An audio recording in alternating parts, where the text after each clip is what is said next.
Hello friends, मेरा नाम अमरीश यादव और मैं आपसे ये कहना चाहूँगा कि अगर अभी तक आप लोगों ने अभी अनअकैडमी एप्लीकेशन इंस्टॉल नहीं किया है तो इंस्टॉल कर लीजिए, जहाँ पे मेरी फ्री क्लासेस भी चलती हैं, जहाँ पे मेरी पेड क्लासेस भी चलती है। तो फ्री क्लासेस भी आप रेगुलर दे सकते हैं। एवरीडे एसएससी में, रेलवे में जितने भी आपके अपकमिंग एग्जामिनेशन आ रहे हैं, सारे सेक्शंस के लिए मैं आपको फ्री क्लासेस वहाँ पे प्रोवाइड करा रहा हूँ। करना सिर्फ इतना है आपको कि अनअकैडमी का एप्लीकेशन इंस्टॉल करना है और वहां पे आपको कोड टाइप करना है विमरीस@14। विमरीस मेरा नाम है, @ जो है स्पेशल कैरेक्टर हो जाएगा और 14 डिजिट हो जाएगा, जिससे आप फ्री क्लास है जो बिल्कुल फ्री है, बिना किसी पैसे लगाए जो वीडियोस मिलेंगी वो आप जाकर के वहां पे देख सकते हैं बिल्कुल फ्री अनअकैडमी के एप्लीकेशन पे। उसके बाद दोस्तों, अगर ये वीडियो आपको अच्छी लग रही है, जो वीडियो प्रेजेंट करी जा रही है आपको शिक्षा सिटी पे, तो वीडियोस को लाइक करिए, चैनल को ज्यादा से ज्यादा शेयर करिए, चैनल को ज्यादा से ज्यादा सब्सक्राइब करिए। चलिए वीडियो देखते हैं। पहला इंपॉर्टेंट प्रश्न हमारा है, प्यासी भूमि का देश की जो उपमा है निम्नलिखित में से किसको दी जाती है। काफी इंपॉर्टेंट प्रश्न है। तो प्यासी भूमि के देश की जो उपमा है वह किसको हम देते हैं, तो इसका राइट आंसर आपका हो जाएगा ऑस्ट्रेलिया महाद्वीप को। यानी राइट आंसर आपका हो जाएगा ऑप्शन ए, जो ऑस्ट्रेलिया महाद्वीप है इसको प्यासी भूमि का देश की उपमा दी जाती है। तो आप इसे याद रखिएगा, ऑप्शन जो ए है इसका बिल्कुल सही है। तथा जो सबसे छोटा महाद्वीप है विश्व का वह ऑस्ट्रेलिया महाद्वीप ही है, इसे भी आप ध्यान दीजिएगा। विश्व का सबसे छोटा महाद्वीप भी ऑस्ट्रेलिया को ही कहा जाता है। इसके साथ ही ऑस्ट्रेलिया के बारे में मैं आपको कुछ इंपॉर्टेंट फैक्ट बता देता हूं, जैसे यहाँ पे कौन कौन से इंपॉर्टेंट पर्वत पाए जाते हैं, कौन कौन से प्रमुख मरुस्थल यहाँ पे हैं जो आपके एग्जाम में पूछे जा सकते हैं। तो सबसे पहले हम बात करेंगे ऑस्ट्रेलिया महाद्वीप के कौन कौन से इंपॉर्टेंट पर्वत हैं। तो एक इंपॉर्टेंट पर्वत आपको मिलेगी यहाँ पे, डार्लिंग रेंज। क्या है, तो यह एक इम्पॉर्टेंट पर्वत है, डार्लिंग रेंज ऑस्ट्रेलिया में आपको मिलेगी। उसके बाद आपको ब्लू माउंटेन्स भी ऑस्ट्रेलिया में मिलेंगे। कौन से माउंटेन्स, तो ब्लू माउंटेन्स भी आपको ऑस्ट्रेलिया में मिलेंगे। इसके बाद आपको मिलेगा जो है मैकडोनल्ड श्रेणी, जो है मैकडोनल्ड श्रेणी जो है यह भी आपको ऑस्ट्रेलिया में मिलेंगी। तो ये तीन इंपॉर्टेंट पर्वत है जो आपको ऑस्ट्रेलिया में मिलेंगे। इसके बाद ऑस्ट्रेलिया में कुछ इंपॉर्टेंट नदियां हैं जो लगातार एग्जाम में, मतलब इंपॉर्टेंट जो मरुस्थल हैं जो लगातार एग्जाम में पूछे जाते हैं। तो इन मरुस्थल में आपका एक हो गया ग्रेट सैंडी मरुस्थल, आप याद रखिएगा। जो ग्रेट सैंडी मरुस्थल है यह आपको मिलेगा ऑस्ट्रेलिया में। इसके बाद आपको ऑस्ट्रेलिया में मिलेगा जो मरुस्थल वो है ग्रेट विक्टोरिया।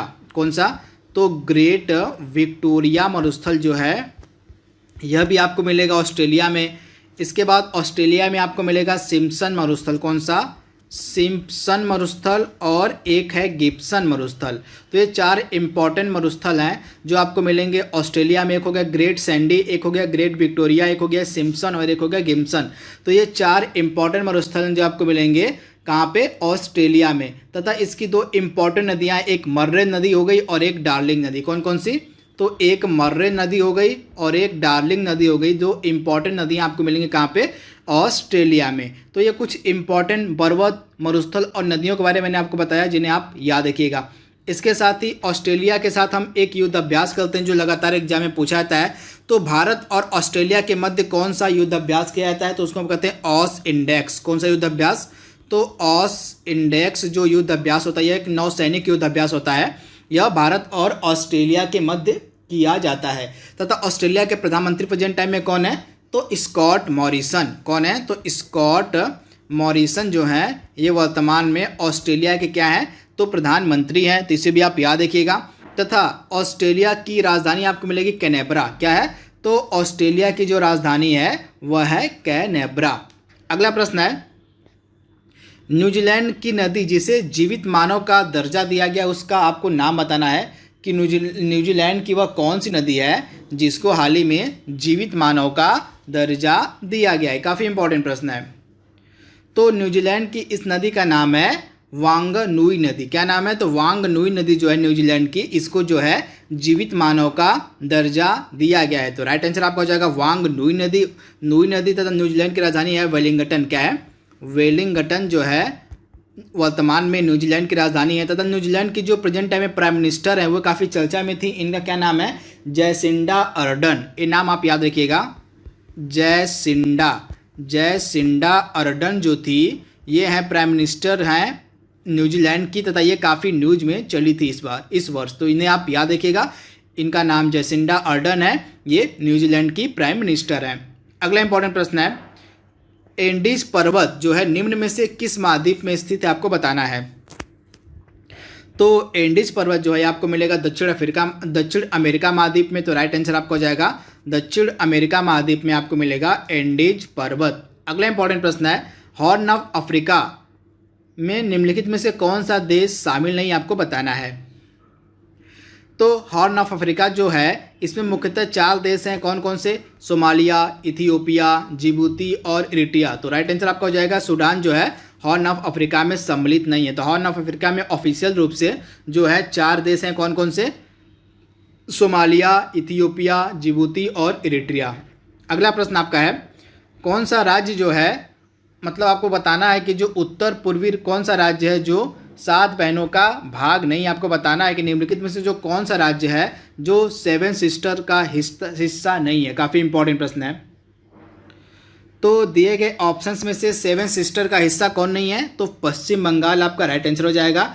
जो पश्चिम बंगाल राज्य है यह 7 सिस्टर का हिस्सा नहीं है। बाकी आपका मेघालय हो गया, अरुणाचल प्रदेश हो गया और त्रिपुरा हो गया, ये 7 सिस्टर्स का हिस्सा है। उसके मैं आप 7 जो राज्य हैं जो 7 सिस्टर के अंतर्गत आते हैं नॉर्थ ईस्ट के, उसका नाम मैं आपको बता दे रहा हूँ, आप नोट डाउन कर लीजिएगा।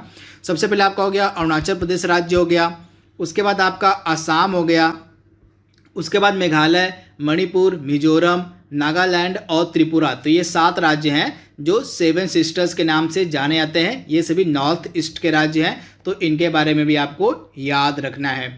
इसके बाद अगला प्रश्न आपका है, भारत के निम्नलिखित राज्यों में से किसकी जो सीमा है वह 3 तरफ से, मतलब अंतर्राष्ट्रीय सीमा, मतलब भारत का कौन सा राज्य है जिसके 3 तरफ अंतर्राष्ट्रीय सीमाएं हैं, आपको बताना है।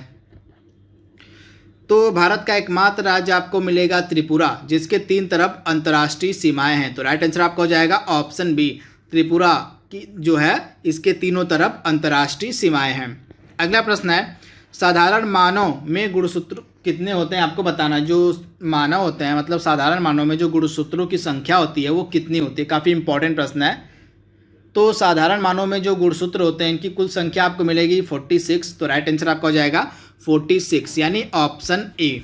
अगला प्रश्न है, मनुष्य की खोपड़ी में कुल कितनी हड्डियां होती हैं। तो मनुष्य की खोपड़ी में कुल कितनी अस्थियां होती हैं, तो राइट आंसर आपका हो जाएगा 28 यानी ऑप्शन जो इसका ए है बिल्कुल सही है। मनुष्य की खोपड़ी में टोटल जो है बोन्स की संख्या होती है 28। तो आप इसे याद रखिएगा। अगला प्रश्न है, निम्नलिखित में से कौन सा लवण जो है मानव हड्डियों में सर्वाधिक मात्रा में पाया जाता है। काफ़ी इंपॉर्टेंट प्रश्न भी है। तो इसका राइट आंसर हो जाएगा कैल्शियम फॉस्फेट जो है, कैल्शियम फॉस्फेट यानी ऑप्शन ए, यह मानव हड्डियों में पाया जाने वाला सर्वाधिक मात्रा में लवण, मतलब यह जो लवण है कैल्शियम फॉस्फेट यह सबसे अधिक मात्रा में मानव हड्डियों में पाया जाता है। तो राइट आंसर आपका हो जाएगा कैल्शियम फॉस्फेट। अगला प्रश्न है, मनुष्य के शरीर में जो है पसलियां जो होती हैं वह कितने जोड़ी होती, पसलियों का जोड़ा कितना होता है, आपको बताना है। तो मनुष्य के शरीर में टोटल 12 जोड़ी पसलियां होती हैं। तो राइट आंसर आपका हो जाएगा, मनुष्य के शरीर में जो है पसलियों को इंग्लिश में हम कहते हैं रिब्स। क्या कहते हैं, पसलियों को इंग्लिश में कहा जाता है रिब्स। तो जो पसलियां होती हैं मानव शरीर में टोटल 12 जोड़े होती हैं। तो राइट आंसर आपका हो जाएगा 12 जोड़े। अगला प्रश्न है, जो है आपको बताना है कि जो केंद्रीय डेयरी अनुसंधान संस्थान है आपको यह निम्नलिखित में से किस जगह मिलेगा। काफ़ी इंपॉर्टेंट प्रश्न लगातार एग्जाम में पूछा गया है। तो केंद्रीय डेयरी अनुसंधान संस्थान आपको कहाँ मिलेगा, तो यह आपको मिलेगा हरियाणा के करनाल में। तो राइट आंसर आपको हो जाएगा हरियाणा के करनाल में जो है केंद्रीय डेयरी अनुसंधान संस्थान स्थित है। तो आप इसे याद रखिएगा। वहीं यह जो कटक ऑप्शन में दिया है, कटक आपको मिलेगा शहर उड़ीसा का है, तथा यहाँ पे आपको मिलेगा केंद्रीय चावल अनुसंधान संस्थान। कटक में क्या है, तो कटक में आपको मिलेगा केंद्रीय चावल अनुसंधान संस्थान। वहीं लखनऊ में कौन सा प्रसिद्ध संस्थान है, तो भारतीय गन्ना अनुसंधान संस्थान आपको मिलेगा लखनऊ में। और मैसूर में कौन सा प्रसिद्ध संस्थान है, तो केंद्रीय खाद्य प्रौद्योगिकी अनुसंधान संस्थान आपको मिलेगा मैसूर में। तो ये चारों इंपॉर्टेंट जगह हैं। इन चारों जगहों पे कुछ अनुसंधान संस्थान स्थापित किए गए हैं। जैसे कटक उड़ीसा का शहर है, यहाँ पे आपको मिलेगा क्या, केंद्रीय चावल अनुसंधान संस्थान। उसके बाद हरियाणा का एक शहर है करनाल, यहाँ पे आपको मिलेगा केंद्रीय डेयरी अनुसंधान संस्थान। वहीं उत्तर प्रदेश की राजधानी लखनऊ में आपको मिलेगा केंद्रीय मतलब भारतीय गन्ना अनुसंधान संस्थान।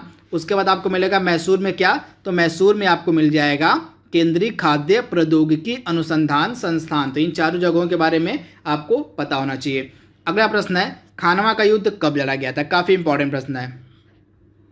तो खानवा का युद्ध लड़ा गया था 1527 ईस्वी में। किसके बीच लड़ा गया था? तो बाबर और राणा सांगा के बीच। आप याद रखिएगा, बाबर और राणा सांगा के बीच जो है खानवा का युद्ध लड़ा गया था। कब? 1527 ईस्वी में, तथा इसमें बाबर ने राणा सांगा को हरा दिया था। तो इसे भी आप ध्यान दीजिएगा। अगला प्रश्न है, विटामिन के का रासायनिक नाम आपको बताना है, क्या होता है? तो विटामिन के का रासायनिक नाम होता है फिलोक्विनोन। क्या होता है? तो विटामिन के का रासायनिक नाम होता है फिलोक्विनोन। तथा विटामिन के की कमी से कौन सा रोग होता है? तो शरीर में रक्त का थक्का न जमना जो है विटामिन के की कमी से होता है। तो आप इसे याद रखिएगा। वही थायमिन किसका रासायनिक नाम है? तो थायमिन आपको रासायनिक नाम मिल जाएगा विटामिन B1 का। विटामिन B1 का जो रासायनिक नाम है वह थायमिन होता है। और एस्कॉर्बिक एसिड किसका रासायनिक नाम है? तो एस्कॉर्बिक एसिड विटामिन जो C होता है इसका रासायनिक नाम है। और रेटिनॉल किसका रासायनिक नाम है? तो रेटिनॉल विटामिन ए का रासायनिक नाम है। तो चारों आपको याद रखना है, रेटिनॉल विटामिन ए का रासायनिक नाम है, एस्कॉर्बिक एसिड विटामिन C का रासायनिक नाम है, फिलोक्विनोन जो है विटामिन के का रासायनिक नाम है, और थायमिन विटामिन 1 का रासायनिक नाम है। अगला इंपॉर्टेंट प्रश्न हमारा है, अद्वैतवाद का जो प्रवर्तक है वह किसे माना जाता है? काफ़ी इंपॉर्टेंट प्रश्न है एंशिएंट हिस्ट्री का। तो अद्वैतवाद का जो प्रवर्तक है यह किसे माना जाता है? तो शंकराचार्य को। तो राइट आंसर आपका हो जाएगा शंकराचार्य को जो है अद्वैतवाद का क्या माना जाता है? तो प्रवर्तक माना जाता है। तो आप इसे याद रखिएगा, कई बार एग्जाम में प्रश्न पूछा गया है कि जो अद्वैतवाद है इसका जो प्रवर्तक है निम्नलिखित में से कौन हुआ है? तो आपका राइट आंसर आपका हो जाएगा शंकराचार्य। उसके बाद रामानुजाचार्य किसके प्रवर्तक माने जाते हैं? किस संप्रदाय, किस विचार के? तो विशिष्टाद्वैतवाद। रामानुजाचार्य के द्वारा जो है विशिष्ट द्वैतवाद का जो है सिद्धांत दिया गया था। किसका? तो विशिष्ट द्वैतवाद का जो सिद्धांत है यह दिया गया था किसके द्वारा? तो दिया गया था रामानुजाचार्य के द्वारा। तो इसे भी आप याद रखिएगा। तथा शंकराचार्य के द्वारा अद्वैतवाद का सिद्धांत दिया गया था। वही मक्खली गोसाल के द्वारा कौन सा मतलब संप्रदाय की स्थापना या विचार दिया गया था? तो आजीवक संप्रदाय जो है इसका संबंध मक्खली गोसाल से। आप याद रखिएगा, मक्खली गोसाल से संबंधित कौन सा संप्रदाय है? तो आजीवक संप्रदाय जो है इसका जो संबंध है आपको मिलेगा मक्खली गोसाल से। तो इसे भी आपको याद रखना है। अगला इंपॉर्टेंट है, विस्तता नदी का आपको आधुनिक नाम बताना है। विस्तता नदी का आधुनिक नाम क्या रखा गया? काफ़ी इंपॉर्टेंट प्रश्न है, ये भी एंशिएंट हिस्ट्री का प्रश्न है। तो वितस्ता नदी का आधुनिक नाम प्रेजेंट टाइम में क्या हो गया है? तो इसका आधुनिक नाम हो गया है झेलम। तो इसे भी आप याद रखिएगा। तथा गंडक का पुराना नाम क्या था? तो गंडक को हम प्राचीन भारत में सदा नीरा कहते थे। क्या कहते थे? सदा नीरा गंडक को कहा जाता था प्राचीन भारत में। सरस्वती को प्राचीन भारत में हम क्या कहते थे? तो सरस्वती को प्राचीन भारत में कहा जाता था घग्गर। क्या कहते थे? सरस्वती को प्राचीन भारत में घग्गर कहा जाता था। और चिनाब को प्राचीन भारत में हम क्या कहते थे? तो अस्कनी। तो नदियों का पुराना नाम आपको दिमाग में होना चाहिए, यहाँ से भी लगातार एग्जाम में प्रश्न पूछे जाते हैं। तो झेलम को हम सबसे पहले कहते थे, झेलम का पुराना नाम था विस्तता, गंडक नदी का पुराना नाम था सदा नीरा, सरस्वती नदी का पुराना नाम था घग्गर, और चिनाब नदी का पुराना नाम था अस्किनी। तो चारों नदियों के बारे में आपको याद रखना है। अगला प्रश्न है, निम्न में से किसे पूर्व का मैनचेस्टर कहा जाता है?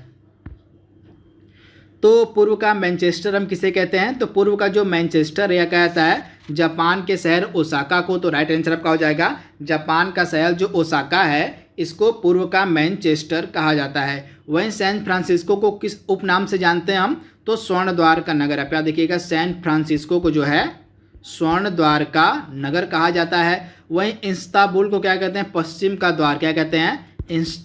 इस्तांबुल जो है इसको हम पश्चिम का द्वार कहते हैं। इसे भी आप याद रखिएगा। और फिनलैंड को हम क्या कहते हैं? तो झीलों का देश। फिनलैंड को कहा जाता है झीलों का देश। क्या कहते हैं फिनलैंड को? तो झीलों का देश। तो चारों आपको याद रखना है। ओसाका को हम कहते हैं जापान का शहर ये है, आपको इसको पूर्व का मैनचेस्टर कहते हैं। और फिनलैंड को झीलों का देश कहते हैं।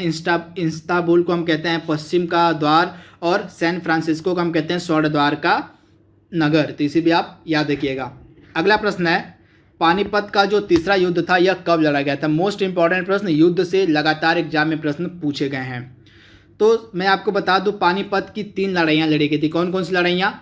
एक हो गई आपकी पहली, दूसरी और तीसरी। मैं तीनों आपको बता रहा हूँ, नोट डाउन करते चलिएगा। तो पानीपत की जो पहली लड़ाई लड़ी गई थी यह लड़ी गई थी 1526 ईस्वी में। किसके मध्य लड़ी गई थी ये भी आपको पता होना चाहिए। तो बाबर और इब्राहिम लोदी के बीच। किसके बीच? बाबर और इब्राहिम लोदी के बीच जो है पानीपत की पहली लड़ाई लड़ी गई थी जिसमें जो है बाबर जीत गया था। और दूसरा जो पानीपत का युद्ध लड़ा गया था, यह लड़ा गया था 1556 ईस्वी में। कब? 1556 ईस्वी में पानीपत का तीसरा युद्ध लड़ा गया था अकबर और हेमू के बीच में, जिसमें अकबर की विजय होती है। और तीसरा जो पानीपत का युद्ध लड़ा गया था, यह लड़ा गया था 1761 ईस्वी में। किसके बीच? तो अहमद शाह अब्दाली और मराठों के बीच, जिसमें अहमद शाह अब्दाली ने मराठों को पराजित कर दिया था। तो 3 पानीपत की लड़ाइयाँ लड़ी गई थी, तीनों के बारे में आपको याद रखना है। अगला प्रश्न है, बक्सर के युद्ध के समय अंग्रेजी सेनापति कौन था? काफ़ी इंपॉर्टेंट प्रश्न है। तो बक्सर का जो युद्ध लड़ा गया था, ये लड़ा गया था, इसकी डेट आपके लिए इंपॉर्टेंट है, 22 अक्टूबर 1764 को बक्सर के युद्ध लड़ा गया था। तथा बक्सर के युद्ध के समय अंग्रेजी सेनापति था कौन? तो हेक्टर मुनरो। तो इसे भी आप याद रखिएगा, हेक्टर मुनरो जो था बक्सर के युद्ध के समय अंग्रेजी सेनापति था। तथा भारत की तरफ से किन सेनाओं ने लड़ाइयाँ लड़ी थी? तो भारत की तरफ से 3 लोगों ने मिलकर लड़ाइयाँ लड़ी थी। एक हो गए मुगल बादशाह शाह आलम द्वितीय, उसके बाद बंगाल का नवाब मीर कासिम और सुजाउद्दौला। इन तीनों ने मिलकर जो है ईस्ट इंडिया कंपनी के साथ यह युद्ध किया था, बक्सर का युद्ध, जिसमें जो है अंग्रेजों की विजय होती है। ये डेट आपके लिए इंपॉर्टेंट है, 22 अक्टूबर 1764 को बक्सर का युद्ध लड़ा गया था। वहीं रॉबर्ट क्लाइव किस प्रसिद्ध युद्ध में अंग्रेजी सेनापति था? तो 1757 में जो युद्ध लड़ा गया था आपका प्लासी का युद्ध, इसमें जो अंग्रेजी सेनापति था वह था रॉबर्ट क्लाइव। अगला प्रश्न आपका है, निम्न में से किस भारतीय राज्य की जो पर कैपिटा इनकम है वह सबसे अधिक है? तो किस भारतीय राज्य की जो पर कैपिटा इनकम है आपको सबसे अधिक मिलेगी?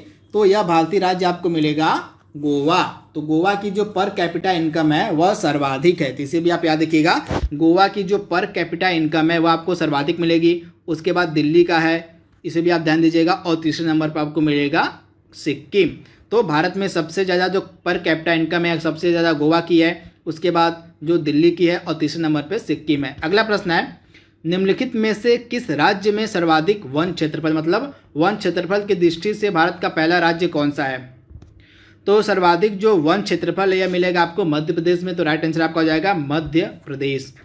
अब हम करंट अफेयर्स के प्रश्नों को सॉल्व करेंगे। तो करंट अफेयर्स का पहला प्रश्न हमारा है, पीएम स्वनिधि योजना जो हाल ही में स्टार्ट की गई थी प्रधानमंत्री नरेंद्र मोदी के द्वारा, आपको बताना है कि इस पीएम स्वनिधि योजना के तहत किसको जो है लोन उपलब्ध कराया जाता है। काफ़ी इंपॉर्टेंट प्रश्न है। तो जितने भी स्ट्रीट वेंडर होते हैं उनको जो है पीएम स्वनिधि योजना के तहत ऋण मुहैया कराया जाता है। तो राइट आंसर आपका हो जाएगा स्ट्रीट वेंडर, यानी ऑप्शन सी। अगला है, निम्न में से किस बैंक ने डिश टीवी में 14.19% की हिस्सेदारी खरीदी है? तो वह कौन सा बैंक है जिसके द्वारा डिश टीवी में 24.19% की हिस्सेदारी खरीदी गई है? तो यह बैंक है यस बैंक। तो राइट आंसर आपका हो जाएगा यस बैंक। अगला प्रश्न है, निम्न में से किस राज्य के द्वारा मुख्यमंत्री स्वरोजगार योजना प्रारंभ किया गया?